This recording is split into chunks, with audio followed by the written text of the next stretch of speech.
morning, this is Camden Law bringing you the day's news. In our society, where the role of women is often underestimated, we have stories that stand out as pillars of inspiration. Martha Jane Corey is one such example, a woman who has managed to etch her name in multiple domains. Many of you will recognize her as the lady who diligently took dictation from Lucy Mack Smith, mother of the Mormon prophet Joseph Smith. Mrs. Corey's contribution to preserving the history of the Mormon faith through these recollections cannot be overstated. Cutting to a man on the street interview, we have a Brigham Young Academy student who said of Mrs. Corey, "She's an inspiration for all of us, not just as the first woman trustee of the Academy, but also as a beacon of strength and wisdom." Beyond literature and academia, Mrs. Corey has also shown innovation in the field of home sciences. Her lightning cage oil, said to render the assailant helpless, has been a topic of intrigue. One impressed neighbor stated, "Martha's mind never rests. She's always inventing something new. Her lightning cage oil could be a game changer for personal safety." However, it's not just her achievements that make her remarkable, but also her resilience. Despite falling gravely ill at 45, Mrs. Corey's spirit remains unstoppable. She prayed fervently for 15 years to complete her work, and they were granted. Reflecting on this, her husband, Howard Corey, told us,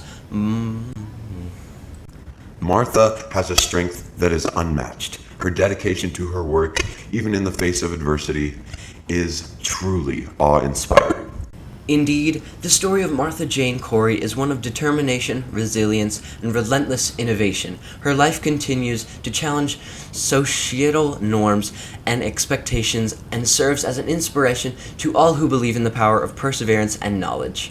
That's all for tonight. Stay informed, stay inspired. This is Camden Law, signing off. Good evening. This is Camden Law bringing you the latest from the year 1862. A remarkable family arrived in the valley this year, the Atwood family from Murray, Utah. Not once to sit idle, the industrious family immediately began their craft, making brick for homes and businesses in the Salt Lake Valley. The industrious spirit of the family can best be seen in the efforts of a father and son team, Simeon and Alonzo Atwood of Little Cottonwood. These enterprising men, not content with conventional work and brick-making methods, set their minds to task and turned out a machine of their very own invention. Now, let's cut to a man on the street interview. Speaking with a local resident, we learned it's amazing what those Atwood boys have managed to do. With just 6 folks to help, they're turning out 10,000 bricks a day. They're revolutionizing the way we build here in the valley. Indeed, the Atwoods have transformed the face of brick-making with their machine, enhancing productivity and shaping the very infrastructure of our community. As one local business owner put it, "The Atwoods are doing more than just building homes and businesses. They're laying the foundation of our future."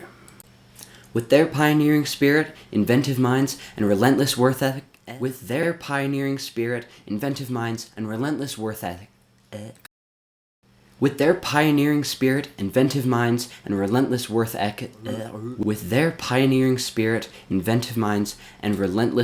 ethic, the Atwoods are an embodiment of the industrious spirit of the West, setting an example for their fellow settlers. Reflecting on the Atwoods' achievements, Brigham Young, the second president of the Church of Jesus Christ of Latter-day Saints, said, "Such dedication and innovation are what makes this valley thrive. The Atwoods are not just building bricks. They're building hope and prosperity for all of us." That's all for tonight. Stay informed, stay inspired. This is Camden Law, signing off. Good evening. This is Camden Law bringing you the remarkable story from this October 29th, 1970. In the town of Wardner, British Columbia, Canada, an astonishing act of bravery unfolded. The petite figure of Marie Atwood confronts a raging bull to save her husband Lindsay, who has been charged and thrown through the air by the mad animal. Lindsay Atwood, who had been surveying his 20 steers in the corral with his wife, was caught off guard by the enraged bull. He found himself hurled 15 feet through the air, landing hard on the frozen ground. As he fought to regain his breath and stand up, the bull, weighing a staggering 1,960 pounds, bore down on him. Lindsay, battling excruciating pain and rapidly draining strength, clung to the bull's head, trying to stave off the imminent danger of being pinned against the barn wall. Indeed, what Marie Atwood did next can only be described as an act of immense courage and desperation. Watching her husband's life in immediate peril, she leaped from the fence and ran towards the bull. Armed with only her bare hands, she began to strike the beast on its face and neck. The confrontation seemed to stun the bull, granting Lindsay the precious moments needed to drag himself under the safety of the gate, with Marie following suit. Both survived the terrifying encounter, a testament to Marie's courage and the couple's quick thinking. Reflecting on the incident, Lindsay said, "I owe my life to Marie. Her bravery, that petite woman taking on a massive bull, saved me. It's nothing short of a miracle. My life had been spared. I could see that I had been protected by the garments, what are a shield and a protection to our bodies." Their story stands as a remarkable testament to the human spirit and the courage that can arise in moments of extreme peril. Marie Atwood, the tiny woman of Wardner, and her husband Lindsay lived to tell the tale, forever changing the way we look at bravery. For tonight's news, this is Lester Holt. Stay safe and good night.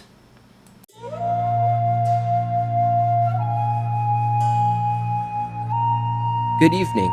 My name is Camden Law, bringing you the news of today for the Cooper reunion, August 6, 1977. It is with a heavy heart that we report the loss of a fellow friend from our community, Lawrence Clark Cooper. Mr. Cooper tragically lost his life yesterday in an auto accident, August 5th. His wife, Inez Cooper, thankfully survived the accident. A devoted father of 6 children, including Howard Cooper, Lawrence not only left behind a legacy of love for his family, but also a distinguished career as a professor of a university and also a geologist. A graduate of Provo High School, he then went on to receive his bachelor's degree in 1952 from BYU.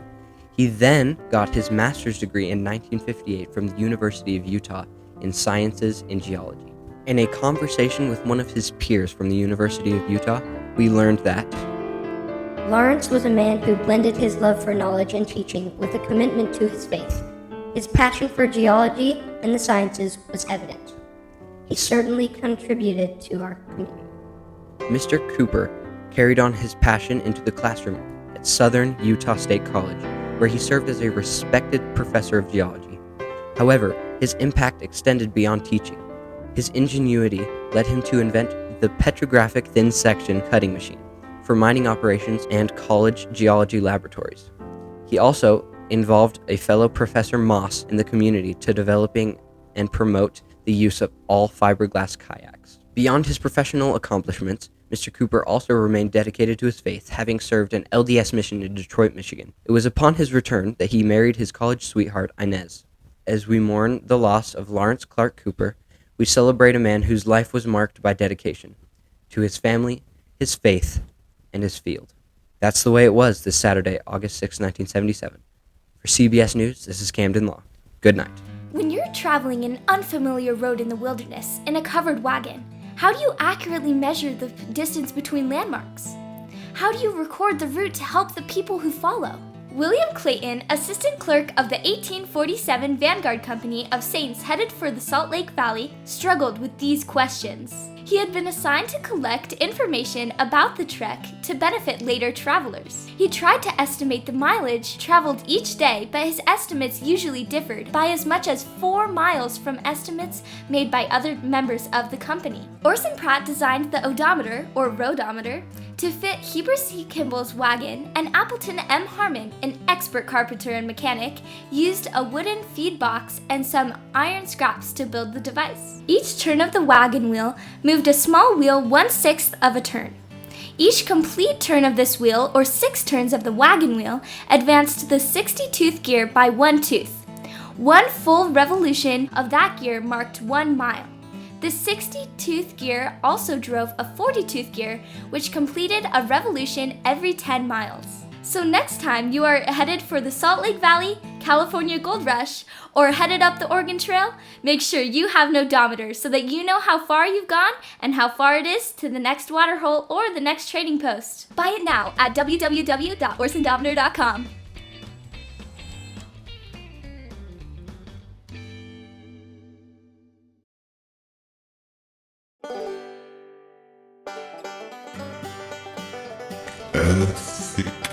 Edit out the bad ones.